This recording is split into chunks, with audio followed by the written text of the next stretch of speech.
You know this famous singer Marvin Gaye? Well, one day, Marvin gets into an argument with his dad, and this argument gets heated, like really heated. And they're yelling at each other, and they're screaming, and then bam, it turns violent. And then suddenly, his dad pulls out a pew-pew, and he aims it, and blam, he shoots Marvin in the chest, which is exactly what Marvin had planned. Let me explain. Now, in order for this to all make sense, let's rewind back to when Marvin is 8 years old. And now, he's just a kid here, but he actually has quite a terrible life. Now, his dad, who we'll just call Dad is a minister, and he drinks a lot, and he's also really violent and extremely strict. Like, he'll often discipline little Marvin for things like wetting his bed, being a minute late home from school, or reciting Bible passages wrong. And when I say discipline, I mean...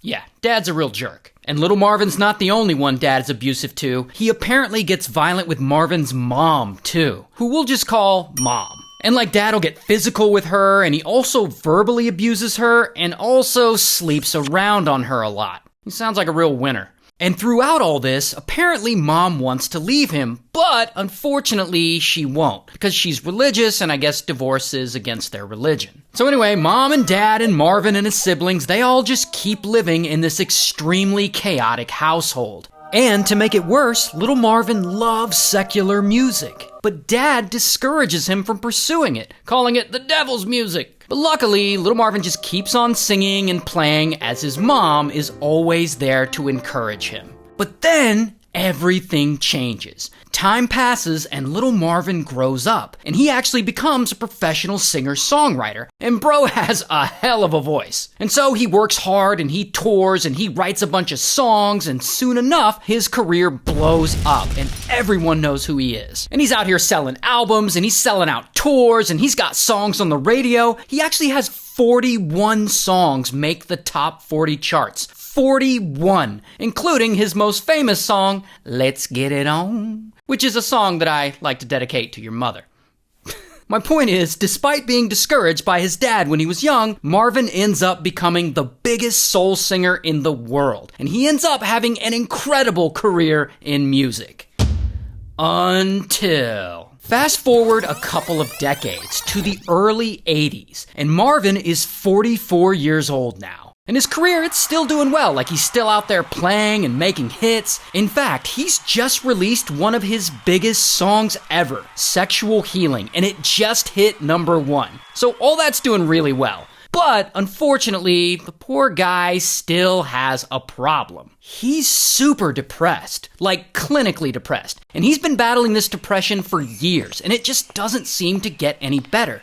Not only that, he's suffering from a drug habit. Mostly, what I like to call Coca-Cola. And this habit only adds to his depression problem. Not to mention, the drug habit is also making him really paranoid. Like, really paranoid. He always believes he's being pursued by people who want to unalive him. In fact, his paranoia has gotten so bad that when he tours, he always wears a bulletproof vest right up until it's time to get on stage, and then he takes it off and he performs. And if all that isn't bad enough, he's having money problems. And I know that sounds crazy because he's the biggest soul singer in the world, but he's actually like $9 million in debt. And he owes the IRS $4.5 million in back taxes. And they've already come after him and seized a bunch of his assets. So things are not looking good for Marvin. And so yeah, understandably, he's bummed out and he's trying to pull his life back together, and he ends up moving into the house that he bought his parents years before. Like, they still live there. So now, at 44 years old, he's living with his parents again. And unfortunately, in this household, things aren't going well. Like, tensions are really high. Like, Marvin's dad, he's still a heavy drinker, and he's still allegedly mistreating Marvin's mom. And as much as Marvin has tried to get clean, he's still using that Coca-Cola he likes so much, and he's still resentful towards his dad for the way he treated him and his mom during his childhood. And to make it even worse, there are firearms all over the house. Remember, Marvin's a paranoid guy, so he buys a lot of pew-pews for protection. He even buys one for his dad for protection.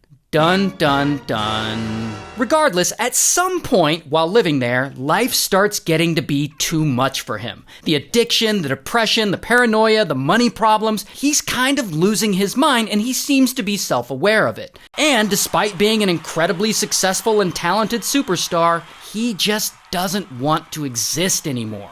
And this is where he allegedly comes up with a plan to get rid of his dad while saving his mom. And according to testimony from his siblings, Marvin's plan was this. First, he'll get his own dad to unalive him. Then, police will come and his dad will get thrown in prison, which will then finally save his mom by getting his father out of her life. And I know that sounds wild, but that is what his siblings believe his plan was. And so, finally, the right day comes, and it's otherwise a pretty normal day, and they're all at home, and Dad is looking for some insurance document, and he can't find it. And he insists it's all his wife's fault, and he's screaming at her like, "This is all your fault!" But Mom is upstairs, and Dad is yelling up at her from downstairs. And so Marvin hears all this, and he gets mad, and he starts screaming back, defending his mom like, "Shut the hell up, old man," or whatever. And this pisses Dad off, and he is not gonna let this slide, and he just snaps. And he runs upstairs, and then boom, he busts into the bedroom, and he screams at Marvin's mom, and Marvin's like, "Oh, hell no," and he steps up, and he pushes Dad out of the room. And suddenly this turns into an all-out fist fight, and then pow, Marvin punches his dad, and bam, he kicks him, and then Dad falls to the floor. And Mom is screaming at them to stop, and so Marvin does. But then Dad gets up, and he walks over to his bedroom, and he grabs his pew-pew. The same one that Marvin had bought him for protection. And he walks over to Marvin, and he points it at his chest,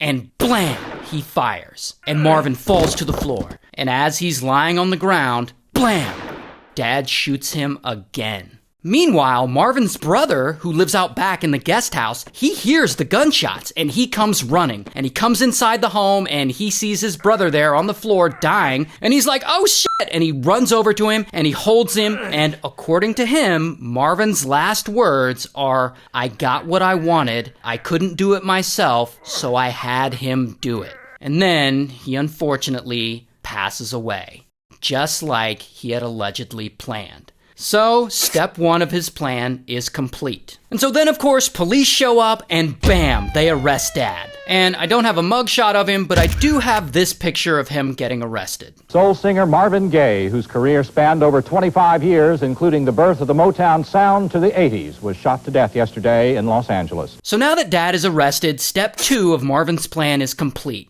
And of course, this is big news, and this whole story blows the fuck up. I mean, this is one of the biggest singers in the world, and he's just been murdered by his own father. Like, this is crazy. Now, Marvin's dad is charged with first-degree murder, but later in court, he and his lawyers argue self-defense. And ultimately, he takes a plea deal, and he gets charged with voluntary manslaughter. And despite unaliving his own son, he only gets probation. Which means that step two of Marvin's plan is actually not complete. Regardless, the good news is after Marvin's death, Marvin's mom eventually does file for divorce from Dad. Good for her. So, step three of Marvin's plan is in fact complete, and ultimately, he got what he wanted.